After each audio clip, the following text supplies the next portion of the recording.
Ok, bonjour à tous. Moi, je vais vous parler du mouvement contre le discours de haine. Donc, le mouvement contre le discours de haine, en fait, est à la base une campagne qui avait été lancée par le Conseil de l'Europe en 2012-2013 pour lutter, en fait, contre le discours haineux à la suite de ce qui s'était passé en Norvège. Donc, lorsqu'il y a eu l'attaque sur l'île, en fait, pas loin d'Oslo, et qui avait attaqué les jeunes qui s'étaient rassemblés pour justement discuter toutes les questions relatives au changement climatique, relatives à l'éducation aux droits humains, etc. Et donc, à un moment donné, en fait, à la suite de ce qui s'est passé, on s'est dit, en fait, il fallait réagir. Et donc, pas mal de jeunes citoyens, en fait, tout simplement de l'Europe, se sont dit ce serait intéressant peut-être d'aborder cette question, en fait, de liberté d'expression et des discours haineux, puisque les deux sont liés, qu'on le veuille ou non, en fait. Donc, alors, tout d'abord, je pense qu'on va se mettre sur une définition commune pour être sûr qu'on est un peu tous sur la même longueur d'onde, ou du moins vous sachiez en fait de quoi je parle. Alors, en matière de discours haineux, on s'est basé sur la définition qui avait été développée justement, entre autres, par le Conseil des ministres au niveau du Conseil de l'Europe, et donc c'était toute forme d'expression qui propage, incite, promeuve ou justifie la haine fondée sur l'intolérance, qui se manifeste par de la discrimination et de l'hostilité à l'encontre d'un individu ou d'un groupe. Par la suite, on a rajouté également en fait les types de discrimination qui sont visés, dont tels que l'agisme, l'antisémitisme, l'homophobie, le nationalisme agressif. Elles sont d'une intensité variable, donc ça peut tant aller de la moquerie qu'à l'incitation au crime haineux. Pourquoi est-ce qu'on aborde la question de la moquerie? Parce que tout simplement par rapport au cyberbullying. Ensuite, le discours de haine peut être dirigé contre n'importe quel individu ou groupe, et ce pour n'importe quelle raison. Pour en revenir au niveau belge, donc ici en fait tout simplement au niveau Fédération Wallonie-Bruxelles, la campagne est gérée par le Bureau international jeunesse. Elle est portée justement par le Bureau international jeunesse, et on a une plateforme en fait qui rassemble différents acteurs qui travaillent sur la question. L'idée au travers de cette plateforme en fait No Hate, c'est justement d'encourager, de favoriser le réseautage, la collaboration, puisque nous travaillons tous sur des domaines différents, mais tous les domaines sont liés d'une manière ou d'une autre. Et l'idée est également de développer des multiplicateurs.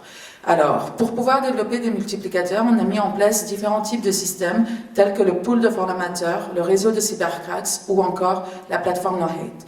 Le pool de formateurs, ce sont des personnes en fait qui ont participé à une formation d'à peu près 4-5 jours pour justement voir comment est-ce qu'on pouvait discuter de la question du discours haineux au travers en fait de l'éducation non formelle. Donc, l'idée, c'est vraiment en fait de favoriser et d'encourager l'esprit critique. Alors, concernant la question du réseau de cybercrack, l'idée c'est on vise tant les jeunes. Donc quand je dis les jeunes, c'est à partir du moment où en fait tout simplement on se pose des questions et qu'on désire développer son esprit critique, mais tant aussi les personnes qui sont encore jeunes, donc peu importe l'âge. L'idée c'est en fait tout simplement tout citoyen en fait devrait en fait se poser la question à partir du moment où en fait il utilise Internet comme une plateforme technologique qui permet justement la rencontre, qui permet justement d'acquérir plus de savoir, mais aussi qui suscite également une certaine responsabilité. Donc l'idée c'est qu'au travers en fait de ce cybercrack, les personnes se posent des questions, mais agissent aussi, en pensant, désolé, je perds un peu mes mots, mais ils se disent aussi qu'en fait, au-delà de cette possibilité d'avoir la liberté d'expression qui est un droit, mais également d'avoir en fait un devoir. Nous avons un devoir qui est de tout simplement faire en sorte que, même si c'est une plateforme en ligne, en fait, on a la possibilité de pouvoir propager aussi malheureusement des discours haineux, et dont l'idée c'est de se dire en fait, il faut créer un safe space à ce niveau-là. Alors, au niveau de cybercrack, on vise les citoyens dont les droits et les devoirs, responsables parce qu'on est responsable de nos actes, dans ce peu importe que ce soit en ligne ou hors ligne. Alors, on essaie d'être actif, donc tout simplement de favoriser l'engagement citoyen au travers de projets communautaires, de projets rassembleurs. Ce, au travers tout simplement tant au niveau local, national ou encore international. L'idée est également d'être, critique, donc reculer pour mieux penser. Par là, on dit tout simplement qu'en fait, quand on était plus petit, en fait, on disait souvent, il faut tourner 7 fois sa langue dans sa bouche avant de parler. Là, c'est tout simplement peut-être tourner 7 fois ses doigts avant de taper sur le clavier. Alors, au niveau de créatif, imagination et inspiration. Parce qu'en fait, tout simplement, arriver sur Internet et dire à quelqu'un, mais ce que tu es en train de dire, c'est du discours haineux, ou tout simplement, c'est du racisme, de la discrimination, ça va pas fonctionner. Il faut trouver des moyens un peu plus innovants, des manières qui vont permettre, en fait, à des personnes de pouvoir se dire, ok, je vois de quoi tu parles, et en fait, je vois comment je veux réagir. Alors, au niveau solidaire, tout simplement parce que certes, si Internet, on a l'impression qu'on est tout seul derrière son ordinateur, ça reste que c'est un réseau. Ça reste que c'est un réseau de personnes qui, justement, nous permettent d'être plus forts lorsqu'on doit attaquer des thématiques particulières. Alors, on a organisé tant des formations en ligne que des formations en ligne. Je passerai les formations en ligne par la suite. Au niveau des formations en ligne, en fait, il y a différents formats. Donc, l'idée, c'est d'adapter, en fait, ces formations en ligne à notre public. Donc, de voir, en fait, qu'est-ce que notre public a besoin. Les formations hors ligne peuvent tant durer une journée, 2 jours, que 4 ou 5 jours. Elles peuvent tant se dérouler au niveau local, national, qu'international. L'idée, en fait, c'est tout simplement de rassembler des personnes ensemble, qu'ils réfléchissent, en fait, sur cette question de liberté d'expression, sur la manière de pouvoir réagir, et puis ensuite de développer des actions communes. Alors, lorsqu'on dit une adaptation en fonction des réussites et des réticences, je vais aborder la question des réticences parce que récemment, en fait, on a par exemple organisé une formation internationale où on avait justement de jeunes multiplicateurs qui travaillent pour des associations qui étaient venus pour un peu mieux comprendre quel type d'outils on pouvait mettre en place pour lutter contre le discours haineux. Et une des réticences, c'était, mais en fait, ok, si je vois un commentaire qui pourrait être catalogué haineux ou pas, comment est-ce que je réagis? Est-ce que je ne risque pas aussi de me faire attaquer par les autres? Donc, on a ce type de réticence et souvent on dit, mais en fait, il faut toujours garder à l'esprit que lorsqu'on réagit, il faut aussi être bien avec soi-même. L'idée, c'est de ne pas forcer les gens à réagir, mais qu'ils prennent conscience de l'importance de réagir. Alors, on a également des partenaires dont on essaye vraiment de collaborer. Comme je le disais au tout début, c'est-à-dire qu'on travaille toutes sur des thématiques différentes, mais toutes les thématiques sont liées. Donc, qu'on parle d'islamophobie, qu'on parle d'antisémitisme, qu'on parle d'homophobie, au final, c'est une discrimination contre une catégorie de personnes basée sur une différence. Donc, by the end, notre travail est le même, c'est-à-dire la question de la sensibilisation, la question de se dire qu'en fait, il faut qu'on soit unis pour pouvoir attaquer le problème. Alors, au niveau des outils développés, on a développé différents outils, dont l'alternative, que j'aborderai par la suite, je pense. Ouais. Alors, au niveau de l'alternative, en fait, tout simplement, il y a un manuel qui a été développé par le département jeunesse du Conseil de l'Europe, mais on l'a également développé au niveau de la Fédération Wallonie-Bruxelles en version plus petite, plus simple. L'idée, en fait, lorsqu'on parle d'alternative, c'est de se dire qu'en fait, souvent quand on arrive face à un discours et qu'on dit qu'on veut faire du contre-discours, il faut partir du principe que la personne qui réalise un discours avec lequel on n'est pas en accord pense que son discours est totalement correct. Et cela peut être totalement le cas. Donc, j'ai envie de dire qu'en fait, finalement, l'idée, c'est de ne pas aller en fait contrer totalement un discours, mais vraiment de se poser la question quel type de discours alternatif on pourrait mettre sur place en fait. Comment pourrait-on faire pour finalement faire passer un message qu'on voudrait que les autres entendent? D'où l'importance de l'écoute en fait. L'idée, c'est vraiment en fait finalement d'analyser son environnement, d'être empathique et de pouvoir en fait finalement comprendre les réactions des autres. Et le seul moyen passe d'abord par l'écoute avant de pouvoir réagir. Alors, au niveau du triptyque, lorsqu'il s'agit de la question du discours haineux, il y a souvent en fait 3 principaux acteurs. Nous avons la question, l'acteur victime, l'acteur haineur, l'acteur spectateur. Souvent, on peut être les 3, souvent on peut en être un seul, ou on peut être les 2 acteurs. Donc, l'idée, en fait, lorsque, par exemple, on désire, en fait, tout simplement, on arrive, en fait, à identifier par exemple la victime, l'idée c'est de la soutenir, de l'orienter, de l'indiquer en fait quel type de mécanisme de signalement elle peut avoir. Donc par exemple si on est sur Facebook, on voit un discours qui ne nous plaît pas, qui nous cible, on peut le signaler à Facebook, on peut se diriger vers Unia, on peut se diriger vers Mraz. Donc l'idée c'est de justement renvoyer cette personne vers des institutions relais. Concernant la question du honneur, l'idée c'est toujours de conscientiser. Parce que certes, la personne qui, écrit le discours, qui réalise la vidéo ou encore réalise une image, en fait, pense qu'elle est dans son bon droit. Donc l'idée, c'est aussi peut-être de mettre en avant en quoi ce discours nous perturbe, en quoi ce discours nous blesse. Et de rappeler aussi les valeurs, en fait, tout simplement des droits humains. La question du respect, la question du fait de l'égalité, la question du fait qu'on est censé pouvoir vivre tout simplement pleinement et en sécurité. Ensuite, lorsqu'on arrive à la question du spectateur, du passif, on se retrouve souvent, en fait, lorsqu'on voit des discours propagés, à ne pas savoir comment réagir. Donc notre objectif, c'est vraiment d'outiller et d'encourager à réagir. Certes, on a toujours l'impression qu'on est tout seul, mais l'idée, en fait, au travers de cette plateforme et au travers du réseau Cybercrack, c'est de montrer, en fait, qu'il est totalement possible de pouvoir, en fait, travailler ensemble. J'abordais aussi la question du questionnement. Donc, c'est hyper important, en tout cas, parce que, tout simplement, c'est la question de l'esprit critique. À un moment donné, je disais bien qu'en fait, on a pour principe de souvent dire ce n'est ni faux, ce n'est ni vrai. Parce que tout dépend de la perception qu'on peut avoir des choses. Tout dépend de comment on peut réellement comprendre, en fait, un discours. Et souvent, en fait, un discours qui paraît pour certains un discours haineux ne l'est pas forcément pour d'autres. On peut prendre l'exemple de certaines caricatures, l'exemple de certaines blagues. L'idée, c'est toujours ce questionnement, de se dire qu'en fait, ok, je suis bien consciente que la liberté d'expression, j'y ai droit, que c'est une chance, mais je dois aussi penser que le fait que ma liberté s'arrête là où commence celle de l'autre. Donc par conséquent, l'idée c'est toujours en fait de pouvoir réfléchir en fait comment l'autre va recevoir le message, comment l'autre va pouvoir en fait d'une certaine manière même le supporter. Et pour cela, en fait, on a différents outils qu'on a mis en place. Donc, l'idée, c'est de voir un peu, par exemple, quand je parle de moi sur Internet, l'idée, c'est de voir comment est-ce qu'on se situe. Est-ce qu'on se situe de manière passive, c'est-à-dire qu'on fait seulement suivre une page, ou encore est-ce qu'on se situe comme créateur? On se dit, mais voilà, on fait des posts, on publie, en fait, tout simplement des articles, on met des vidéos. Est-ce qu'on est critique? C'est-à-dire, qu'est-ce qu'on va réagir? Donc, l'idée, c'est un petit peu d'essayer de voir son positionnement. Lorsque ça arrive à la question des spécificités du web, l'idée c'est d'aborder les avantages et les inconvénients. Internet est génial, c'est un outil qui nous permet aujourd'hui de pouvoir discuter avec des gens qui sont à l'autre bout du monde. Ça nous permet justement de pouvoir finalement être plus fort et de savoir de quoi on parle. Il y a quelques années, si on voulait avoir une information sur ce qui se passait au Canada, il fallait peut-être prendre un avion ou il fallait écrire un courrier et il fallait attendre 2 à 3 mois pour avoir une réponse. Aujourd'hui, ça se fait de manière instantanée. Sauf que instantané signifie aussi qu'on n'a plus réellement le temps de réfléchir ou on pense qu'on n'a plus le temps de réfléchir. Or, l'idée, c'est vraiment de prendre le temps d'analyser en fait les inconvénients qu'Internet peut susciter pour essayer justement d'y répondre et de trouver des solutions.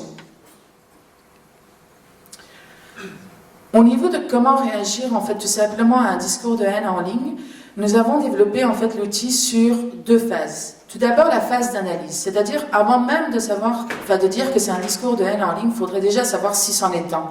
Et pour pouvoir le faire, on passe par ces différentes questions, c'est-à-dire, quelle est l'intention derrière la publication? Quel est le public cible? Quels sont le contenu et les faits sources? Quel est le ton utilisé? Sur quel support? Quel est le contexte? Quel est la portée géographique et médiatique? Pourquoi est-ce que c'est important? Parce que tout simplement, un discours qui est considéré comme de la liberté d'expression ici ne l'est peut-être pas dans un autre pays. Ça pourrait être tant dans un pays en Asie, en Amérique ou encore en Afrique. Et c'est pareil vice-versa. Ensuite, nous avons la phase de conception d'une réaction, c'est-à-dire comment veut-on réagir et surtout, veut-on réagir en fait à court terme, à moyen terme ou à long terme?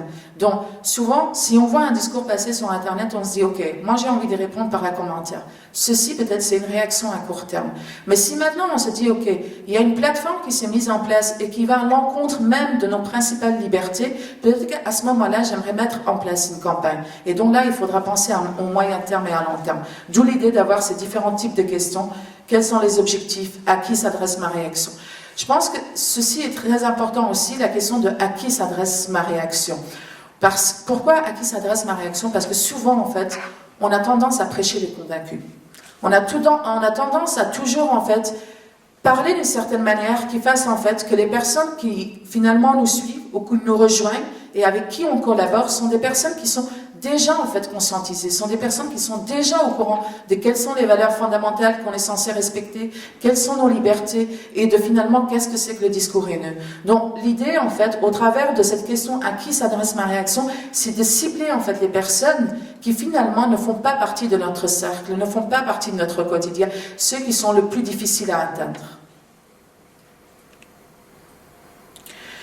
Alors, on a différentes sphères d'influence parce que tout simplement, on a différents profils. Donc l'idée, en fait, quand on dit par mes profils, c'est les profils de non-contact. C'est-à-dire qui, en fait, se retrouve lorsque j'ai ma liste d'amis sur Facebook, qui sont mes contacts, quel type de contact est-ce que j'ai, quelles sont les pages que je suis et quels sont les groupes dont je suis membre. Pourquoi est-ce que, j'ai envie de dire, cette première sphère est super importante? Tout simplement à cause des algorithmes.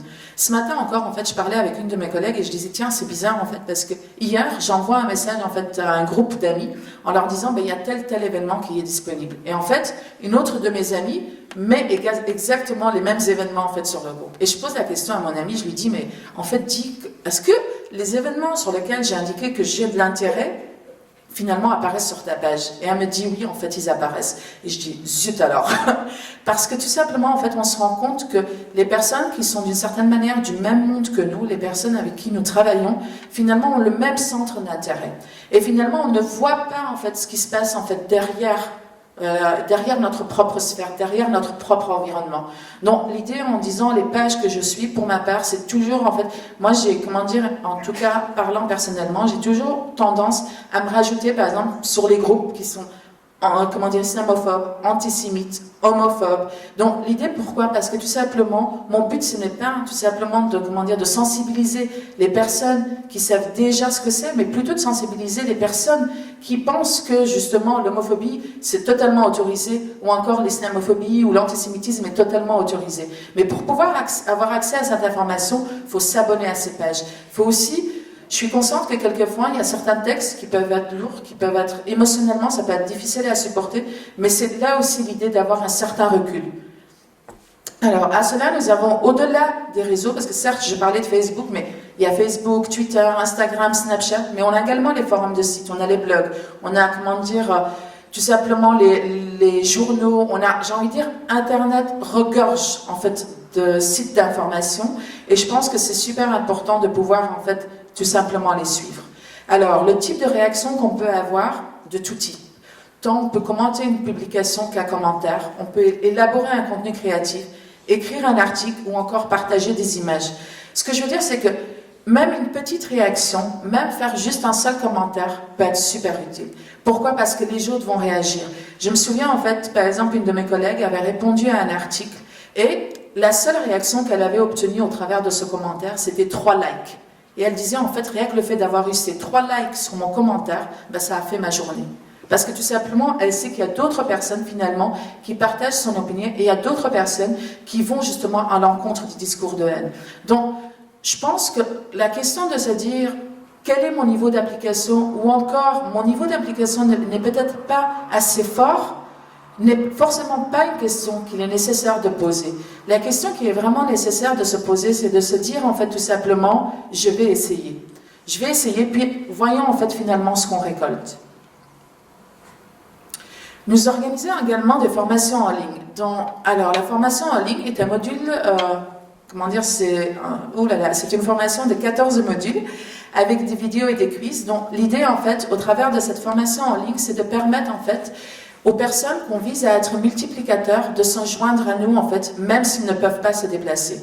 Donc, souvent, nous organisons des formations, par exemple, à Bruxelles, sauf que une personne qui habite à Charleroi ou une personne qui habite à Liège n'a pas forcément, en fait, le temps de se déplacer jusqu'à Bruxelles. Ou encore, peut-être n'a pas forcément les moyens de se déplacer jusqu'à Bruxelles. D'où l'idée, en fait, de mettre ces capsules vidéo en ligne pour justement sensibiliser à la question.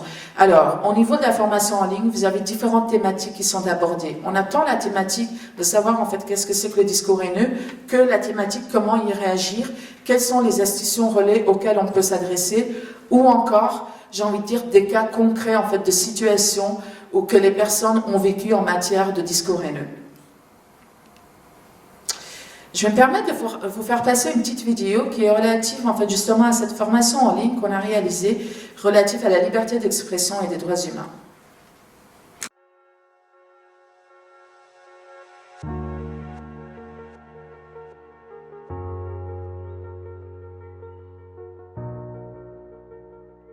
Bonjour papa.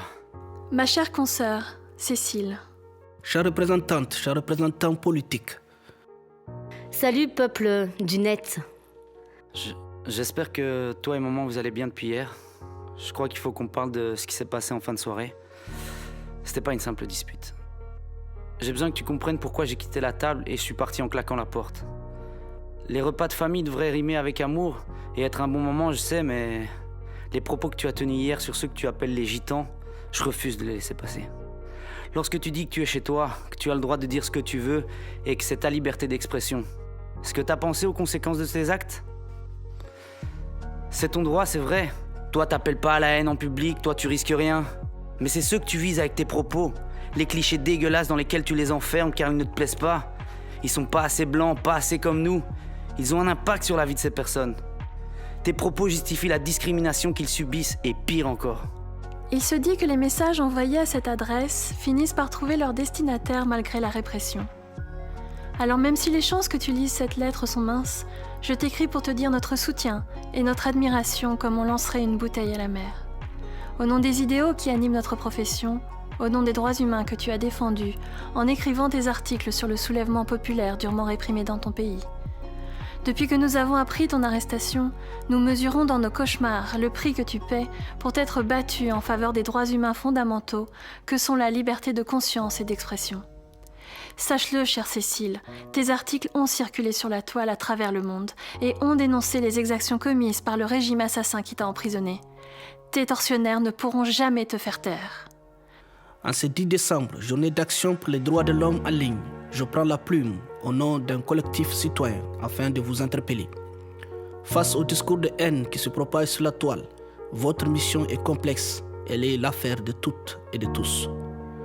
En ce jour symbolique, il nous appartient donc de vous rappeler que le gouvernement doit veiller à ce que les espaces privés ne soient pas vecteurs de violations des droits de l'homme. De plus en plus d'affaires judiciaires concernent des violations des droits humains sur Internet. La Cour européenne des droits de l'homme a affirmé dans ses arrêts que les États ont pour obligation la protection des droits et des libertés fondamentales des individus sur Internet, en luttant contre le racisme, la xénophobie et d'autres formes de discrimination.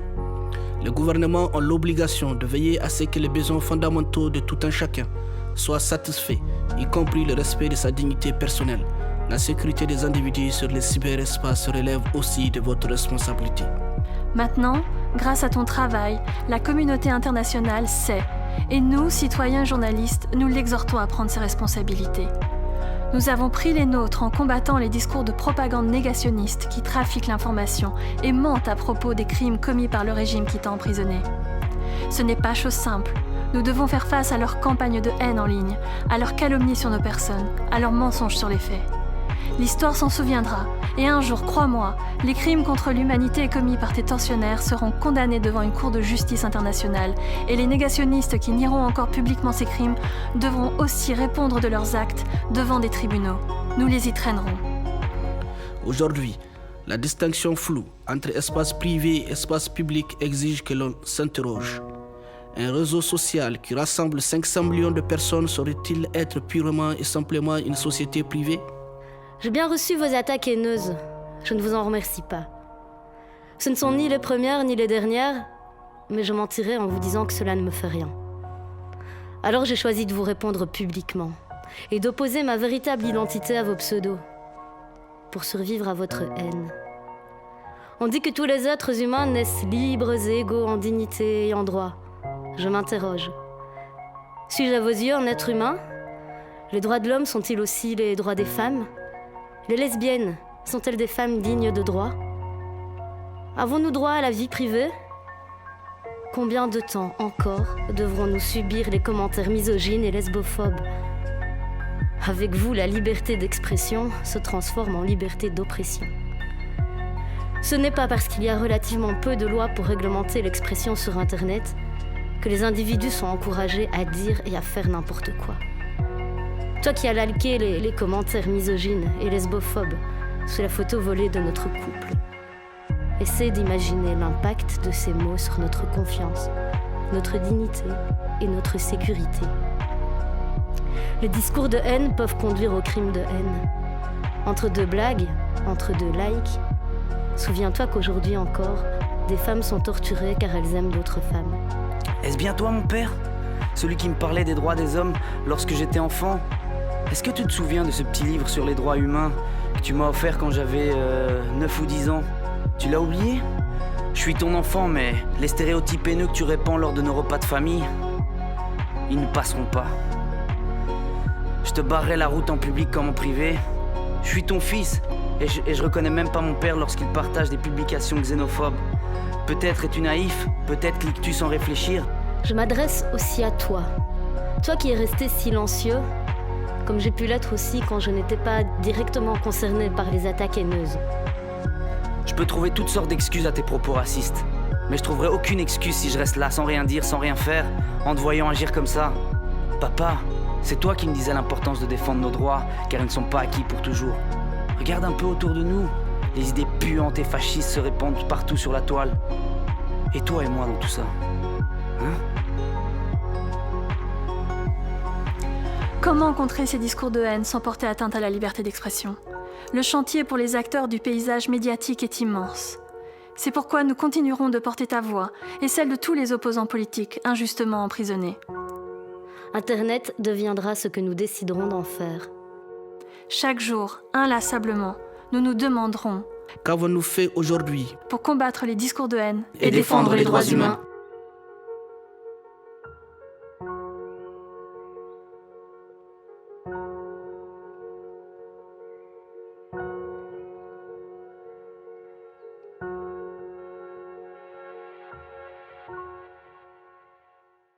Au travers en fait de cette vidéo qui fait partie du module où nous avons 14 vidéos de disponibles, l'idée c'est de pouvoir en fait justement parler de différentes thématiques. On peut tant en fait suivre le module tout seul qu'en groupe, on peut tant le faire, comment dire, en classe que directement de chez soi sur son salon.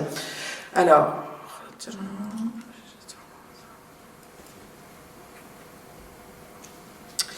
à cela, en fait, s'ajoute également un des outils qu'on a souvent tendance à utiliser, c'est tout simplement les conseils qu'on donne pour... Voilà. Les conseils qu'on donne justement pour pouvoir réagir en fait en ligne. Donc, je vais vous faire passer juste la petite vidéo, comme ça vous pouvez la voir. Elle n'a pas de son, c'est juste les petits conseils, on en a 10 exactement. Donc, ils vont permettre justement de voir un peu quel type de réaction on peut développer.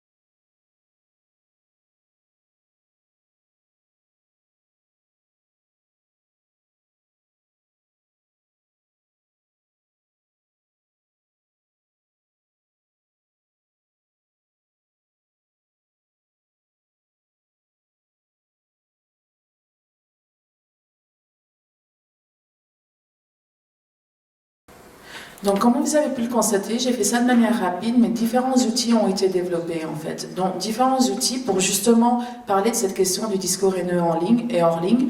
L'idée, en fait, lorsqu'on disait liberté d'expression, une chance et une responsabilité, donc ce qu'on essaie aussi de mettre en avant, et je pense que je vais clôturer sur ça, c'est que souvent, en fait, on a tendance à dire « Ah, mais c'est ma liberté d'expression, j'ai le droit de dire ce que je veux ». Mais l'idée, c'est de faire en sorte aussi que les personnes puissent aussi, les citoyens puissent utiliser leur liberté d'expression pour réagir. On a souvent tendance à oublier cette partie-là, en fait. On se dit, oui, on a le droit, on a le pouvoir d'exprimer tout ce qu'on a envie, mais lorsque ça vient à réagir, en fait, on se sent un peu plus effrayé, peut-être un peu plus incertain. Sauf que ça nous reste, j'ai envie de dire, ça reste un droit qui est associé à une responsabilité, d'où son importance. Merci.